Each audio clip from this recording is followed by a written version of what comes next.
ఇదిగోండి ఈరోజు ఎంతో రుచికరంగా ఉండే సొరకాయ పులుసు అండి, లేదంటే ఆనపకాయ దప్పలం అంటారు. చాలా బాగుంటుంది. ఈ సైజులో కట్ చేసుకున్నానండి. ఓకేనా, ముక్కలను ఇలా కట్ చేసుకున్నాను. ఇదిగోండి ఈ సట్టు పెట్టుకొని కాస్త ఆయిల్ వేసాను. ఈరోజు దీన్ని చేసే విధానం చూపిస్తాను. ఇవి కడుక్కున్న సొరకాయ ముక్కలు ఇంట్లో మిర్చి తీసుకున్నానండి. ఇవి చేమ పచ్చిమిరకాయలు కదా, సూర్యముఖి మిర్చి చాలా మంట ఉంటుందండి, బాగా ఘాటు మాట. అందుకనే చిన్న చిన్న ఒక 5-6 తీసుకున్నాను. ఈ దప్పలంలో ఈ పచ్చిమిరకాయలు కూడా మంచి టేస్ట్ ఉంటాయండి, చాలా బాగుంటాయి అన్నమాట. ఇవన్నీ వేసేద్దాం. ఓకే, నల్ల కర్రీ పెట్టుకున్నామండి.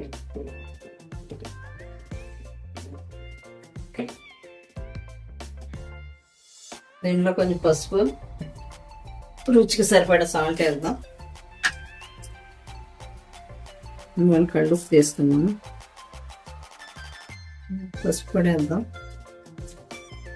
శుభ్రంగా పసుపు సాల్ట్ వేసాం కదా, కలిపేద్దామండి.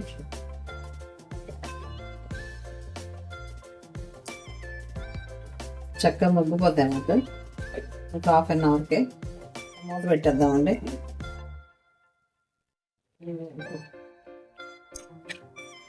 ఇదిగోండి చక్కగా మగ్గుతున్నాయి కదా, చక్కగా లేత సొరకాయ అండి, చాలా టేస్టీగా ఉంటుంది నేను చెప్పిన విధంగా చేస్తే. ఇదిగోండి ఒక పెద్ద టమాటా తీసుకుని పీసెస్ కట్ చేశాను. అట్లాగే దప్పలంలోకి బెల్లం వేస్తే బాగుంటుందండి. ఇదిగోండి కొంచెం బెల్లం కూడా వేస్తున్నాను. ఇంకా కలిపేద్దామండి.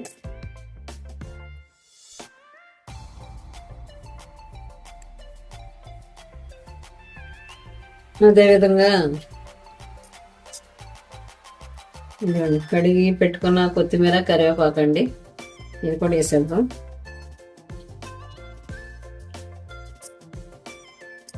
అదేవిధంగా 1 స్పూన్ కారం కూడా వేద్దామండి, చిన్న స్పూన్ సరిపోయింది.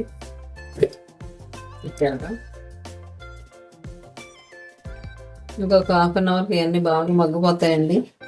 ముక్కలు కూడా బాగా బెల్లం అది పడుతుంది, చాలా టేస్టీగా ఉంటుంది ఫ్రెండ్స్. ఓకే, మూత పెట్టేద్దాం. ఇదిగోండి సొరకాయ దప్పలంలోకి చింతపండు అండి, ఇది శుభ్రంగా కడిగాను, నానబెడదామండి కొంచెం వాటర్ పోసి. ఓకే,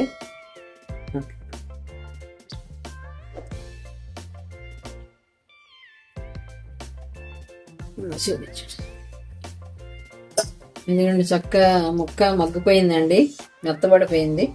ఇది రసం వేసేద్దామండి, చింతపండు రసం వేసేద్దాం.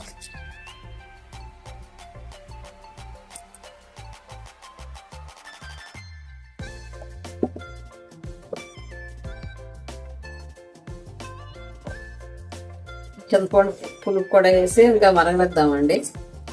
ఓకేనా, కొంచెం వాటర్ వేస్తాను, వేసి మరగనిద్దాం. ఇదిగోండి చక్కగా మరిగిపోయిందండి, ఇంకా అన్నీ పర్ఫెక్ట్గా సరిపోయినాయి. అయితే అండి ఇది ఇట్లా వాటరిష్గా ఉంటుంది కదా, ఇట్లా వాటరిష్గా ఉంటుంది కదండి పులుసు అంటే, ఇట్లాగే ఉంటుంది కదా. ఇది కొంచెం చిక్కబడాలంటే చిన్న చిట్కా చెప్తానండి. ఓకేనా, ఇదిగోండి ఇది 2 స్పూన్ల వరిపిండి అండి, ఇది తీసుకున్నాను. దీంట్లో కొంచెం వాటర్ వేయాలన్నమాట. చక్కగా దోసల పిండిలా కలుపుకోవాలండి. చాలా బాగుంటుంది ఫ్రెండ్స్, ఈ చిట్కా మీరు కూడా ట్రై చేయండి. ఇంకా అంతా పర్ఫెక్ట్గా అన్నీ పులుపు, స్వీటు, ఉప్పు అన్నీ సరిపోయినాయండి, కారం అన్నీ. అట్లాంటప్పుడు ఇట్లాగా వరిపిండి 2 స్పూన్లు తీసుకుని వాటర్లో కలిపి ఇట్లా వేసేవాలండి. కొంతసేపటికి చూడండి అంత చక్కగా అవుద్దో. ఈ పులుసు కాకుండా చక్క ఇట్లా తిప్పుతూ ఉంటాం. ఈ పులుసు చక్కగా అవుద్దండి, ఒక 5 మినిట్స్కి తిప్పుతూ ఉంటే మంచి ఫ్లేవర్ కూడా వస్తుందండి. ఈసారి మీరు కూడా అబ్జర్వ్ చేయండి ఫ్రెండ్స్. మరిన్ని రెసిపీల కోసం నా ఛానల్ తప్పకుండా సపోర్ట్ చేయండి. ఇదే కాక మీరు ఫస్ట్ టైం చూస్తున్నట్లయితే తప్పకుండా సబ్స్క్రైబ్ చేసుకోండి ఫ్రెండ్స్. లైక్ చేయండి, షేర్ చేయండి. ఓకేనా? కొత్త కొత్త రెసిపీలతో మేము ముందుకు వస్తాను. పాత నాటి అమ్మమ్మ నాటి రెసిపీలు ఎన్నో చూపిస్తూ ఉంటాను. ఓకేనా? Okay, thank you for watching. ఇప్పుడు తాలింపు కూడా పెట్టుకుందామండి. ఇదిగోండి, చూడండి, కాస్త ఈ జ్యూస్ కాస్త కొంచెం చిక్కదనం వచ్చింది, చూసారా? ఇందాటికి ఇప్పటికి ఇట్లా అండి, కాసేపు ఇంకా చిక్కబడుద్ది. ఆయిల్ వేసుకుందామండి. ఆవాలు వేసాను, అట్లాగే కొంచెం జీలకర్ర వేసాను. 4 వెల్లుల్లి దెబ్బలు చెదగొట్టేసాను. 2 ఎండుమిర్చి వేస్తున్నాను. ఇదిగోండి, కొంచెం మెంతులు కూడా వేస్తున్నా, మంచి ఫ్లేవర్ వస్తుంది. తిప్పేద్దామండి. ఉల్లిపాయ ఒక చిన్న ముక్క కూడా కట్ చేసి వేసాను, వేస్తున్నాను.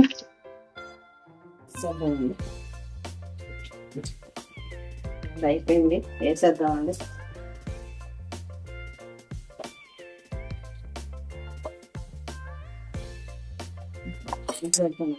ఎక్క దగ్గర చేసి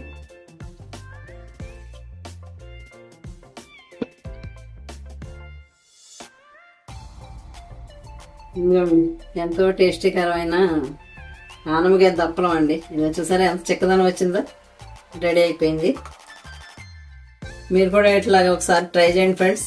ఓకే.